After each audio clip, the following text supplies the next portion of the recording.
isso, vamos lá, garoto. Ayrton Senna, vai lá, bate coração nesse motor de fios de ferro. Vai pra volta de número 48, vai pra mais uma, Ayrton. Aí já são 3 voltas pro título mundial. Vamos lá, Brasil, vai que dá, vai que dá, vai que dá. 1º de maio de 1994, uma data tão marcante para os brasileiros e apaixonados por automobilismo que até hoje, 28 anos depois de Ayrton Senna ter deixado as pistas, o nosso tricampeão mundial de Fórmula 1 ainda nos remete àquelas manhãs de domingo. Neste 1º de maio, nós vamos transportar você para alguns dos grandes momentos vividos por jornalistas, pilotos e amigos ao lado de Senna, com histórias das pistas e fora delas, de forma bem descontraída, para você curtir com a gente a partir de agora nesse especial Ayrton Senna, aqui no Máquinas na Pan. Eu sou Alex Rufo e tudo isso e muito mais você vai acompanhar comigo nesses próximos 30 minutos aqui no Máquinas na Pan. Lembrando que agora você pode assistir o nosso programa também pela TV Jovem Pan News e nas plataformas digitais da Jovem Pan.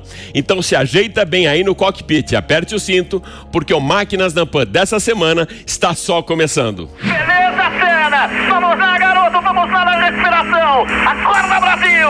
Vai pra cima do Capelli agora! Vai pra cima do Capelli, que daí só tem o próximo pra sua frente! Excelente!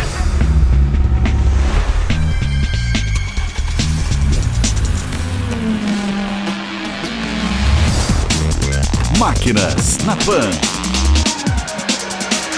Para tirarmos o lacre desse especial Ayrton Senna e amigos, vamos ouvir o próprio tricampeão mundial de Fórmula 1 com uma de suas mais emocionantes mensagens. A todos vocês que assistiram esse programa e que já viram tantas outras entrevistas minhas, seja o papai, a mamãe, a vovô, a vovó, a criança ou o adolescente, talvez eu tenha passado muitas realizações, muitos desafios, muitos sonhos de uma vida maravilhosa, uma vida de sucesso, uma vida de diversões.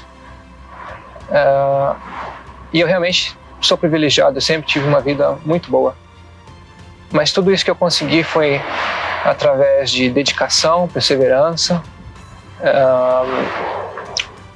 e muito desejo de atingir os meus objetivos, muito desejo de vitória. Vitória na vida, não vitória como piloto. E a vocês todos que assistiram e estão assistindo agora, eu digo que seja quem você for, seja qualquer posição que você tenha na vida, no nível altíssimo ou mais baixo social, tenha sempre como meta muita força, muita determinação e sempre faça tudo com muito amor e com muita fé em Deus, que um dia você chega lá, de alguma maneira você chega lá. Essa mensagem de motivação que você acabou de acompanhar foi ao ar em 1990, durante a entrevista que o então apresentador de TV João Dória fez com Ayrton Senna. Devido ao desgaste extremo, eu tive espasmo muscular nos ombros e no pescoço. E quando eu parei o carro ali, depois da banheira de chegada, o motor parou porque não dava para engatar marcha nenhuma e a dor era absurda. A dor que eu só experimentei na minha segunda corrida de Fórmula 1, em 84, com a Toleman, quando eu tive espasmo muscular no corpo inteiro. Hoje eu experimentei alguma coisa parecida. Não porque eu não estou bem fisicamente, eu estou muito bem preparado. É que o desgaste no final de semana inteiro com o estresse, a pressão foi enorme e as condições da corrida de hoje, com os problemas que eu já descrevi, simplesmente eram a mais do que eu podia. E o resultado só podia ser esse mesmo, acabar a corrida sem nada sobrando. E agora a gente vai para a primeira fila do nosso grid com Nilson César, jornalista, narrador esportivo aqui da Jovem Pan, que cobriu a Fórmula 1 por mais de 2 décadas e acompanhou em loco os 3 títulos do nosso campeão. Nilson, qual a explicação para que o Ayrton fizesse com que milhões de brasileiros acordassem cedo naquelas manhãs de domingo, meu amigo? Olha, meu caro Alex Rufo e meus amigos do Máquinas na Pan, você perguntou sobre essa coisa do mito Ayrton Senna que mexia com o povo brasileiro. É verdade. Num país tão carente de ídolos, nós não temos ídolo em lugar nenhum, né?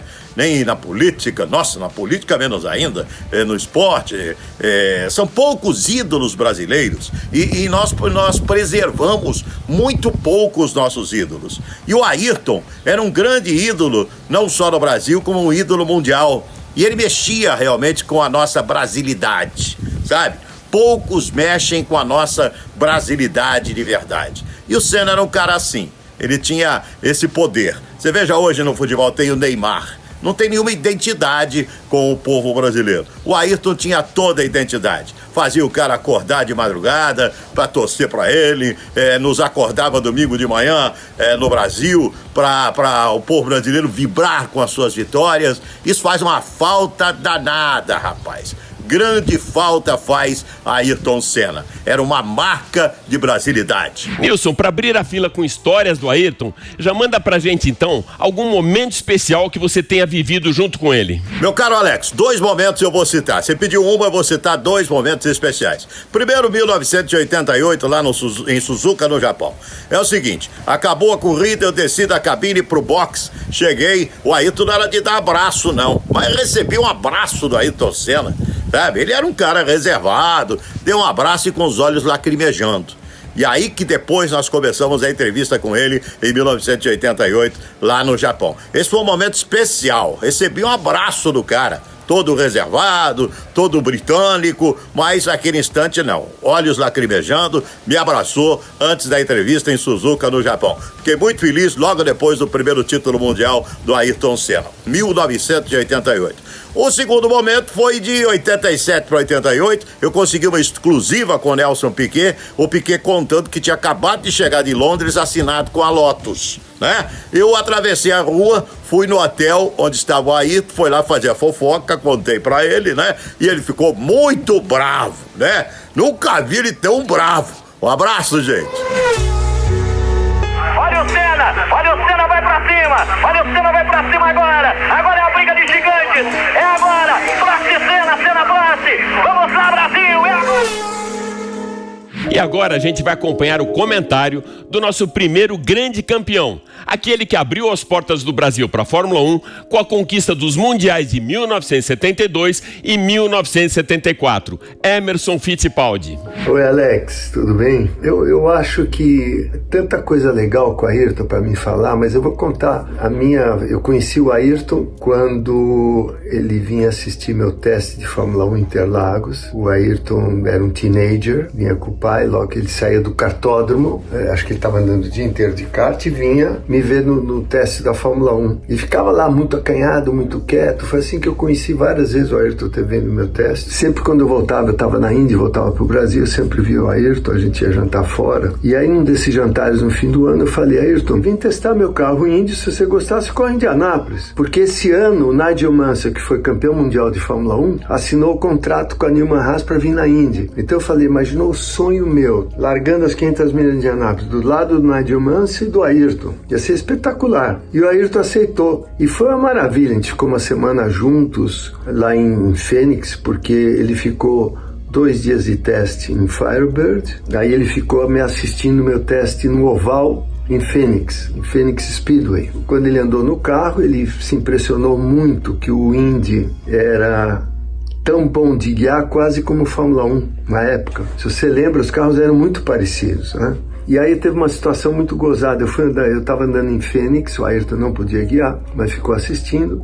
Aí ele pegou, eu estou saindo da curva 2, é uma curva inclinada, a 1 e a 2 é junto, né, em Phoenix. Eu estou saindo da 2 assim, grudado no muro, né? E a gente fazia uma média horária de quase 300 por hora lá no oval de 1 milha, 1.600 metros. É muito rápido, muito violento. E aí eu vejo uma cabecinha em cima do muro, mas a 3 palmos do meu capacete, da minha roda. Eu olho assim de novo na outra, falo, mas será que tinha alguém? Eu vejo uma cabecinha. E depois, umas 4, 5 voltas, sumiu. Quando eu volto pro box, o Ayrton falou, pô, eu tava lá na saída da 2 e a turbulência, o barulho que faz perto do muro é impressionante. Eu falei, Ayrton, você é louco. Ele falou, não, eu tava lá. Eu falei, imagina se eu bato lá e começa a voar pedaço de carro. Ele estava tão entusiasmado que ele pôs a cabeça dela no muro, o carro passando do lado. E foi muito bacana, foi uma semana muito especial com a Ayrton. Então, que bom que vocês estão fazendo essa homenagem a Ayrton, estou muito feliz. E que um abraço a todos, fique com Deus, tchau. É um dia que vai ficar na minha memória por toda a minha vida, com certeza. Quando deu 2 voltas, eu falei, se der, vai ser no grito. Aí eu pensei comigo, eu falei, pô, eu lutei tantos anos para chegar a isso, e hoje lutei tanto, vai ter que dar e vai ter que chegar em primeiro, porque ele é maior do que todos. E ele vai me dar essa corrida depois de tudo.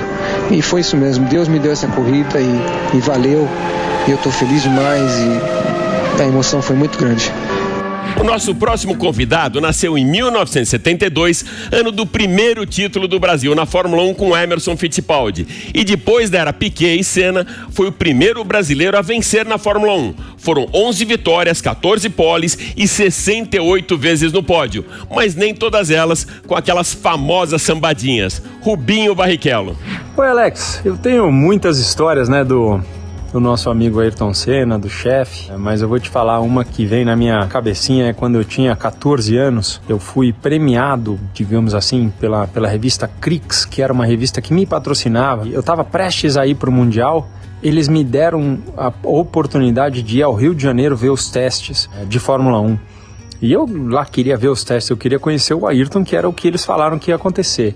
E aquilo demorou horas, e o Ayrton, já daquela Lotus amarela, Camel, né? Eu queria muito, eu tenho foto, logicamente, desse dia. Demorou, e quando ele chegou, foi aquela paz de vê-lo, e ele perguntando do kart, e ele deixou o lado da Fórmula 1, do dia ocupado, a mão toda danada, ainda dos câmbios, né, que eram câmbios manuais e tal, e ele foi tratar do pilotinho de kart fanático pelo chefe. Então ali começou basicamente a nossa relação. Meu pai havia telefonado para ele para perguntar do negócio mundial, e foi tudo o que ele falou ali comigo. Então foi muito legal, uma memória que eu vou guardar para sempre.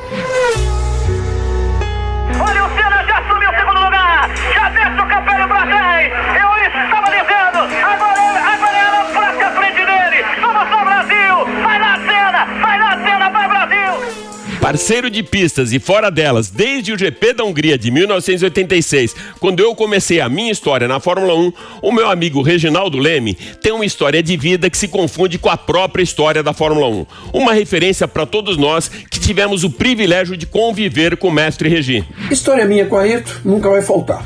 Vou contar uma do Canadá. 1985, porque ele estava com a Lotus preta, em Montreal. Ele saiu tarde da pista, lá em reunião com os engenheiros, e tinha combinado comigo de esperar na porta do hotel. Ele passou e nós fomos jantar. Fomos num restaurante italiano, que o dono era um grande amigo nosso, porque toda a Fórmula 1 ia lá. Pilotos, jornalistas, todo mundo, todas as noites. A gente chegou tarde, muita gente já tinha jantado e ido embora, a gente jantou sozinho. No caminho ele tinha me contado que ele estava muito feliz, que ele tinha descoberto uma forma de fazer uma das curvas com uma marcha acima e estava dando muito certo. Bom, a gente jantou, terminou o jantar, um jornalista italiano veio sentar na nossa mesa e começou a conversa, fala daqui, fala dali, fala de relação de marchas e tal, e ele contando algumas coisas e tal. Eu fiz a intenção de começar a contar aquela história que o Ayrton tinha falado para mim no caminho. Eu levei um bico por baixo da mesa e o Ayrton ainda botava a mão na boca e dizia assim, não fala. Bom, no meio da história toda eu tentei improvisar, virei para um outro lado, ficou uma barafunda, ficou daquelas coisas que sem pé nem cabeça, mas tomara que tenha colado. Eu vou contar uma história do Ayrton em 1984 em Mônaco, daquele fim de semana, daquela corrida famosa debaixo de chuva. Todo mundo sabe que em Mônaco os treinos oficiais acontecem na quinta e no sábado. Na sexta-feira não tem nada. Então a quinta-feira à noite é livre. Aí os mecânicos botam para quebrar, ficam na rua, bebendo na rua, mas em frente a um barzinho pequenininho chamado Tip Top, famoso, aparece em vários filmes de automobilismo. E os pilotos também jantam até mais tarde, vão se divertir, dormem mais tarde. E eu fui com o Ayrton no cassino. Era a primeira vez que o Ayrton pisava num cassino. O carro dele, Toleman, tinha o número 19. E a gente começou a brincar ali numa roleta jogando o número 19. E deu várias vezes. O Ayrton ganhou várias vezes. Aos poucos foi juntando gente, e ele não era tão conhecido, mas gente que sabia já de quem se tratava e que o carro era 19, começou a rir e tal, a gente parou. Até o Ayrton brincou dizendo assim, bom, eu vou parar porque tá dando tão certo que aí na corrida pode dar errado. Aquela história de sorte no jogo, azar no amor. Muito boa mesmo essa história do Reginaldo, e vale lembrar que foi ali nas ruas do Principado de Mônaco, com aquela Toleman número 19, que o Senna deu seu primeiro cartão de visitas para a Fórmula 1. Sob muita chuva, ele ultrapassou Niki Lauda para ocupar o segundo lugar, e quando ultrapassou Alain Prost, Jack Ickx, que era o diretor de prova, interrompeu a corrida, alegando risco para os pilotos, a pedido do então presidente da FIA, Jean-Marie Balestre, para favorecer o francês. Como resultado que vale a posição dos carros na pista uma volta antes da bandeira vermelha, Prost foi declarado vencedor. Essa foi a primeira vez que a gente viu uma grande presepada contra o Ayrton e uma balestrada contra Ayrton Senna. Eu tô dizendo, grande, estupendo Ayrton Senna, arrojado demais, arrojo de campeão, cheiro de campeão. Valeu, Senna, vai-se embora, Ayrton. Das ruas de Mônaco, a gente segue agora para as ruas de São Paulo para que você conheça o novo Nissan Kicks, um SUV testado e aprovado pelo Máquinas na Pan.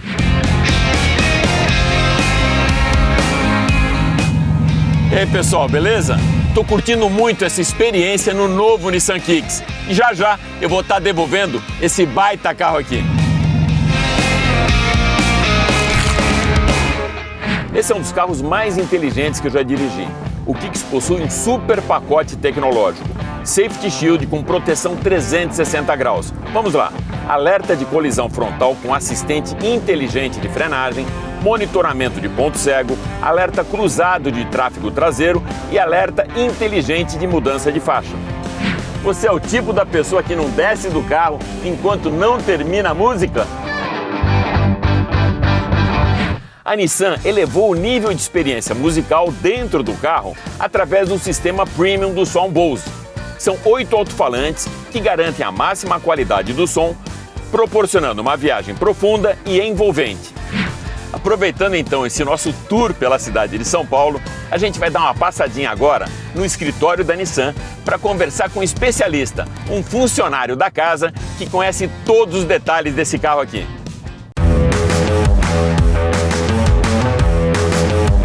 Humberto, super obrigado por receber o Máquinas na Pan aqui no escritório da Nissan de São Paulo, amigo. Não, parabéns por tudo que vocês estão fazendo, eu gosto muito, sou fã do programa e é um prazer ter você aqui com a gente. Legal, e eu virei fã desse carro.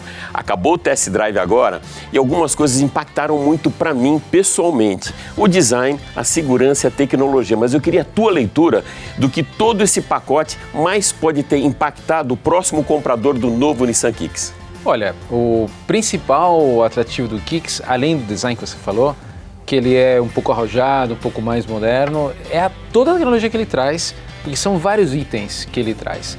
A gente chama esses itens de um conjunto como Safety Shield, como se fosse um escudo ao redor do... Então, isso vai surpreender. Quando você não teve essa experiência antes, com certeza vai te surpreender que alguém está te guiando, cuidando, como se fosse um anjo da guarda. A gente chama isso de Safety Shield. Isso é uma coisa que realmente a gente valoriza muito no programa, quando a tecnologia embarcada ela trabalha para a segurança. E outra coisa que é muito valorizada também é o conforto. Eu peguei a estrada com o carro, tive a oportunidade de andar aí um trechinho mais de estrada e o conforto visual, o conforto da ergonomia dos bancos e principalmente o acústico, esse projeto está muito bem calibrado, né? Bom, você falou conforto. A gente tem uma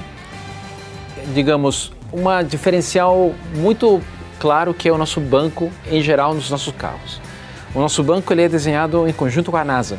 Parece uma coisa assim meio fora do normal, mas em conjunto com a NASA por quê? Porque tem um estudo que vê dos pontos do teu corpo qual eles encostam no banco. E tem vários pontos que você consegue melhorar o conforto naquele ponto do teu corpo para que você não tenha essa fadiga exagerada em viagens longas, que um banco normal você vai ter, porque cada corpo é diferente. Então a gente tem um estudo que é feito com a NASA para fazer isso. E conforto não é somente o banco, conforto é o tempo que você está viajando, o tempo que você está sozinho ou acompanhado, que você pode se descontrair um pouco mais. Mas quem entra, viaja, testa, experimenta um pouco mais de um test drive com esse carro, vai ficar totalmente apaixonado. Totalmente apaixonado como eu, que a minha experiência, quando eu conheci no lançamento do carro, ela reflete agora o que eu fiz no test drive, que é atitude em cada detalhe e viagens extremamente prazerosas a bordo do novo Nissan Kicks. É isso aí. Muito bem. Agora você já pode experimentar a intensidade do novo Kicks nas ruas. Para isso, aponte o celular para o QR Code na tela e ative a sua atitude no test drive da Nissan. E de volta com o nosso especial Ayrton Senna e amigos, pensa agora numa explosão de energia boa e coloca junto nesse setup competência, bom humor e companheirismo. Sabe de quem?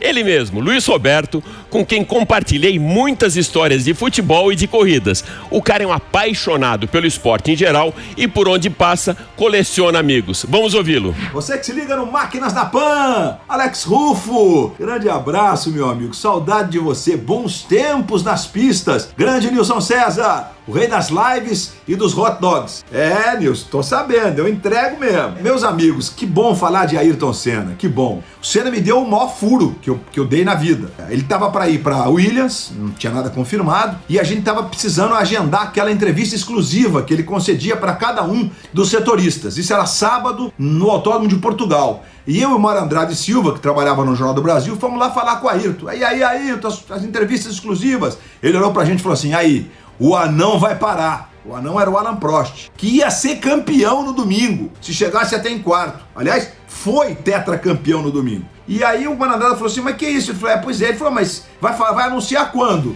Aí o Ayrton vai anunciar hoje. Aí o Mário Andrade falou, então pra mim não serve, o jornal só sai amanhã. Aí eu falei, pra mim serve. E dei a notícia na Rádio CBN, naquela altura, e ficou todo mundo assim, nossa, você tá maluco, o Prost vai ser campeão, e eu fiquei muito tenso, até que 2 horas da tarde veio um comunicado de imprensa convocando uma coletiva de Sir Frank Williams e Monsieur Alain Prost. E aí quando o Alain Prost falou, Madame Messier, c'est fini, foi um alívio danado. É isso, gente, grande abraço, falei um montão, bom programa pra vocês. Meu objetivo é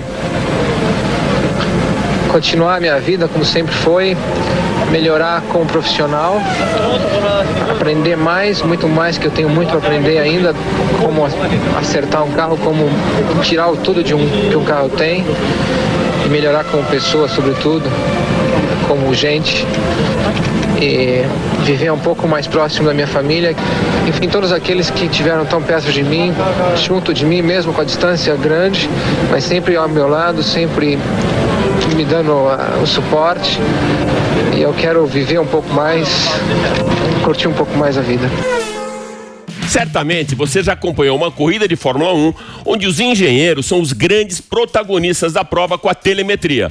Pois bem, o nosso próximo convidado trabalha há mais de 30 anos na Fórmula 1 e foi um dos engenheiros pioneiros com a implantação da telemetria na categoria e já convivia naquela época com Ayrton, mesmo antes do seu primeiro título. Fernando Paiva. Olá, Alex. Olá, amigos da PAN. Sempre bom contar a história do Ayrton, sempre bom lembrar do Ayrton, né? Então eu escolhi uma... Eu sou da mesma idade praticamente dele, né? Eu lembro de história de várias épocas. Mas eu escolhi uma de Fórmula 1 da época da minha idade. Ele enchia muito nossa bola lá, quando a gente trabalhava, fazia os brasileiros, que fazia a telemetria da Minardi. Ele passava na garagem, tava indo embora pro hotel, passava lá, dava um oi, entrava falando italiano. Aí, ó o cara da outra equipe, ó o cara da... Ia lá olhar o computador, falar com a gente. Pode olhar, brincando, né? Mas o Ayrton, era o Ayrton, né? Lógico que podia. Mas ele comia na Minardi, acho até que ele já comia na Minardi antes da gente estar lá. Aí um dia estamos sentados na Minardi comendo, né? Ayrton, por que você come tanto aqui na Minardi? Bom, melhor comida, né? Melhor comida que tem aqui. A da Ferrari eu não sei porque não pode, mas comida italiana e a comida e tal. Depois são muito simpáticos comigo, sabe? Sempre me sinto bem-vindo. Mas vou te falar, viu? Em parte eu venho por causa do cara, do seu Minardi. Sabe, você tem ideia quantas vezes esse cara já me convidou para pilotar para ele? Ele fala assim, Ayrton, me avisa aí quando você vai vir pilotar para mim, dinheiro não é um problema, fala quanto que eu arrumo. Grande Ayrton. Coração da gente. Para encerrar esse nosso especial Ayrton Senna e amigos, eu vou trazer um Lorde pro programa. Isso mesmo, é assim que o Nilson César se refere ao Lorde Mário Andrade Silva, na época repórter da Folha de São Paulo, Jornal do Brasil, depois na chefia da Reuters, comunicação do Comitê Olímpico aqui no Brasil, enfim, um grande amigo que acompanhou toda a carreira do Ayrton. Esse jornalista que está falando com vocês escreveu provavelmente a pior manchete da história de Ayrton Senna. Ela foi publicada na Folha de São Paulo, na capa do Caderno dos Esportes. E ela dizia o seguinte: Ayrton Senna, o barbeiro de Mônaco. Ayrton Senna dominou completamente o GP de Mônaco de 1988. Senna andou tão rápido na classificação que em determinado momento ele parou no box e disse aos seus mecânicos e engenheiros que ele estava perdendo o controle, que ele se viu fora do carro e que ele estava andando rápido demais. Na corrida o show não foi diferente. Senna desapareceu na frente e já tinha praticamente 1 minuto de vantagem, 50 segundos para ser preciso, sobre o seu companheiro de equipe. Quando nas voltas finais da corrida ele perdeu a concentração na curva Poitiers, que é um pouquinho antes da entrada do túnel de Mônaco. Perdeu a concentração, bateu no guarda-reio externo, perdeu a corrida e perdeu a cabeça. Ele ficou tão bravo que ele saiu da pista e foi direto para casa. A casa do piloto brasileiro em Mônaco ficava a cerca de 1 quilômetro do lugar da batida. Ele nem voltou para o box para explicar para os engenheiros e para a equipe McLaren o que tinha acontecido. Eu estava sentado no computador, tinha acabado de escrever o texto e conversando com o editor de esportes da época, Nilson Camargo. E ele me perguntou que título você daria para essa matéria. Eu falei, olha, pelo que aconteceu hoje, eu acho que só tem um título: Ayrton Senna, o barbeiro de Mônaco. Eu nunca achei que o meu editor ia aprovar esse título e nunca achei que um título desse pudesse ser publicado na imprensa brasileira da época. Eu estava errado. O meu editor adorou o título foi publicado e Ayrton Senna demorou muitos anos para perdoar a Folha de São Paulo por essa agressividade. Esse título marcou tanto a carreira de Senna que depois dele ele nunca mais perdeu no Principado e ele foi definitivamente coroado o rei de Mônaco. Mônaco tinha um príncipe Ranier, e ganhou um rei, Ayrton Senna. Valeu Brasil, valeu toda a torcida. O calor humano esse final de semana foi tão grande que a gente tinha que ganhar dessa vez, não podia escapar, e a gente foi, a gente conseguiu, e vamos lá, o ano inteiro vai ter muita emoção, muita felicidade, eu tenho certeza disso, e no ano que vem a gente tá de volta aqui de novo. É isso aí. Espero que você tenha curtido todas essas histórias campeãs contadas por campeões da comunicação sobre a vida do Ayrton nas pistas e fora delas. E vale lembrar que você pode acompanhar toda a nossa programação em vídeo pela TV Jovem Pan News e pelas plataformas digitais da Jovem Pan. Super obrigado pela sua audiência e até a próxima. Valeu! Você é campeão, Ayrton, a última volta, campeão. Você bateu no coração nesse motor de fios de ferro. Você, Ayrton Senna, na última volta, conquistou o resultado de sua luta. A bandeira amanhece agora no Brasil. É essa mesma bandeira que o Marcelo ergue no meio dessa multidão. Vocês todos que assistiram e estão assistindo agora, eu digo que seja quem você for, seja qualquer posição que você tenha na vida, no nível altíssimo ou mais baixo, social, tenha sempre como meta muita força, muita determinação e sempre faça tudo com muito amor e com muita fé em Deus, que um dia você chega lá, de alguma maneira você chega lá. Valeu, Brasil! Valeu, Ayrton Senna! Valeu, você é campeão do mundo!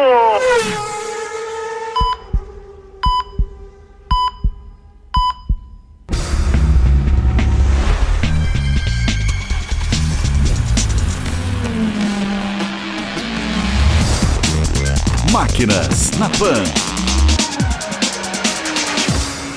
Realização Jovem Pan News.